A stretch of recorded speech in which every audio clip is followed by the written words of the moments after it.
Good day everyone. In this video, we will tackle about financial aspects of franchisee operations funding accounting and financial statements. First, we will know what is financial aspects of franchisee operations funding accounting and financial statement. The financial aspects of franchise operations refer to the various costs and income streams involved in running a franchise, including the initial investment required to purchase the franchise, ongoing fees paid to the franchisor like royalty fees and marketing contributions, and the accounting practices used to record these transactions on the franchisee's financial statements, which typically include a balance sheet and income statement to track the financial health of the franchise operation. Financial aspects of franchise operations. In franchising, it matters gid yung kwarta wherein how to start franchise if wala ka kwarta to franchise that kind of business. Also, the income you earn in your franchise business. The financial aspects of franchise operations, which is the cost and money matters in running a franchise business. First of all, as the initial investment to avail that franchise and able to run or start your own franchise business. Other fees in franchisor is specifically royalty fees and marketing contribution, which is royalty fees for franchisor, which is a percentage of gross sales of what your franchise business. This royalty fees is depending on business if pila in new percentage, which is base agreement. Marketing contributions. As a franchisee, you are not working good for marketing and advertising. Since the franchisor is working for it, then you need to contribute. Accounting practices nakasunod na dari income streams na you earning from your franchise business or those money matters of the franchise. Wherein, if a mga franchise business is profitable or not. We know naman every business, even small business, is matter gid ang na-track expenses. Those money nagasulod or gagwa to know the health track of their business, which is financial statement. For need to consider in financial aspects of franchisee operations, funding accounting, and financial statements. First, funding a franchise. Franchisees typically need a financing to cover initial investments and ongoing operational costs. Funding a franchise can come from various sources such as personal savings, bank loans, investors, or partnership, and others. Funding a franchise. Franchisees need an initial investment to franchise. Siyempre, paano ka mag-franchise if wala ka capital or money to franchise that kind of business? You cannot operate naman, diba, if wala ka initial investment to franchisor. Hindi lang initial investment imo i-raise na money but also need mo man consider ang other matters like operational costs. Funding a franchise, it can be from your personal savings, bank loans, investors, partnerships, and etc. Accounting for franchisee operations. Once you secured funding and started your franchise, you need to track all your financial activities. Accounting is a system that helps you record, organize, and manage all your business financial transactions. This ensures you know exactly how much money is coming in, how much is going out, and whether your franchise is profitable or not. Accounting for franchise operations. Once you started franchise or running the franchise business na, you need to consider na dapat ma-track imo money matters. So accounting is a must wherein everything will be recorded, the expenses, bills, electricity, employee salary, and money and what product or business you offer, fees to franchisors, that everything will be recorded and tracked and able to know pila ang money na amount na gipagwa or in sa inyong business.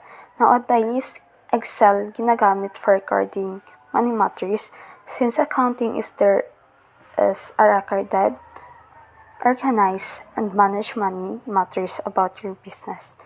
Recorded everything wherein pila na in money today or everyday operations na pagka money within this week, day, months, or even annually. Organize, which is sa money nga amount, like for example, liquidation report na mo.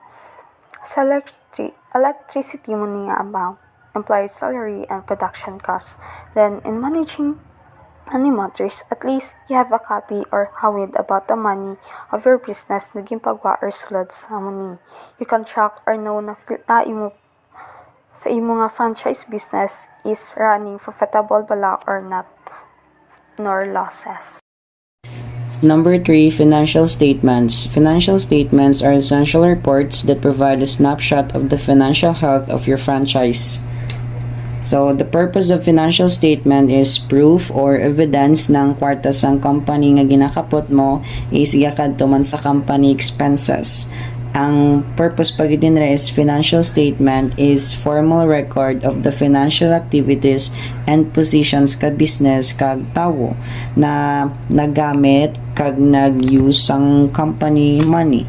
Also, para mag-record kung diin nagkadto ang kwarta, diin naghalin ng kwarta, gano ang gingamit, or kung ano ang ginbakal gamit ang company nga kwarta. So, there's a 3 main types of financial statements that franchisees need to prepare regularly. First is income statement, profit and loss statement. These statements shows how much money you made and spent during a specific period like monthly or annually. It also helps you understand whether your business is profitable or not. So diri man niya sa income statement ang also called profit and loss statements. Syempre ginapakita na diri ang revenues, ang expenses, ang profits or ang losses ang imong negosyo kag over a specific period. And also diri man dayon ginahambal if gakita giman ang company mo, gaka-earn gid man, may net income gid man siya bala, or ang gaka-predi ka nagali. Next, number 2, balance sheet. This statement shows the overall financial position of your franchise at a specific point in time. It breaks down your business's assets, things you own, liabilities, things you owe, and equity, the value left after you subtract liabilities from assets. So, didri man niya sa balance sheets, gapakita siya, shows what company owns, muna siyang assets, and owes, muna siyang liabilities, and the owner equity at a specific point in time. So, ang balance sheet is one of the core financial statements nga gapakita sang ano ang gina-own sang company, anong gina-owe siya, and ang iya pagid nga owner's equity sa specific point in time. Things of it like a financial snapshot. It also gives clear picture of a company financial position on a particular day. So there is a formula like assets equals liabilities plus equity. So this always has to balance the name balance sheet. So there's like sa assets, what the company own, muna siyang current assets like short-term, cash, accounts, receivable, inventory, kag prepared expenses. Sa non-current assets, muna siyang long-term like ang property, plant, and equipment, intangible assets, kag investments. Next, number 3, cash flow statement. This shows how cash is moving in and out of your business. It tracks the money you receive and spend and helps you understand if you have enough cash to pay your bills, buy inventory, or invest in new opportunities. So, didri man yan sa cash flow statements, gina-track the flow sang cash, kung diin gakadto, shows where a company's money comes from and where it goes over a period of time. It also helps people if the businesses is making enough cash to keep running. Na it also breaks things down into 3 parts. First is money from daily business. Na mo na siyang daw, for example, sa ginaw GTN ko, may naka-separate gid nga for monthly nila nga money, pangbayad nila sa like delivery sa tubig, sa transportation, sa mga errands nga ginasugo, tapos mga payment if magpadala sila sang documents sa other branches. Next man dayon is ang money spent or earned on investments, muna siyang mga garenta sa FNE building na if gaka-earn gid man sila, gaka-ginansya gid man sila didra.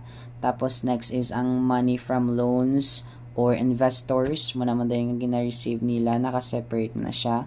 Tapos gina-check man if na-receive gid man, nagabayad gid man sila sang tsakto kag na sa exact amount gid man. So here this cash flow statement shows it is a way to check if a company has enough cash to pay its bills na, if ang kwarta man is enough or tsakto hindi. So, dito sa franchise-specific financial considerations refers to the unique financial factors and obligations that a franchisee must be aware of and manage when operating a franchise. These are different from regular small businesses' financial concern because of the relationship between the franchisee and the franchisor, the company that owns the brand and business model. Example of franchise are royalty fees, initial franchisee fees, marketing and advertising fees, and cost structure. So, didri man niya sa franchise-specific financial considerations are the money matters you need to think about before starting franchise. First is may franchise fee ka nga kinahanglan bayaran para magamit ang pangalan sa system nga brand. Kag kailangan mo man mag-startup capital para sa paggamit ka rent, kag iba pa nga kinahanglan pag-open sang store. Every month magbayad ikaw sang royalty fee, kag usually percentage sang sales mo, kag mayara man ang sila sang marketing fee para sa ads or advertise sang bilog nga brand, kag important rin nga panumdumon kung pila ang posible nga makita after mabayaran ang tanan nga gastos or expenses. And last is kailangan mo rin ang i-check, i-monitor kung ang financial status ng franchisor, kung sure kag stable ang negosyo nimo nga ging investan or hindi. Financial aspects. In short, the financial aspects of a franchise include managing the funding, accounting, and financial reporting for your operations. Franchisees also need to stay on the top of their royalty and fee obligations, understand the unique cost structure of their franchise, and meet performance benchmarks set by the franchisor. Proper financial management helps ensure that your franchise is successful and profitable in the long run.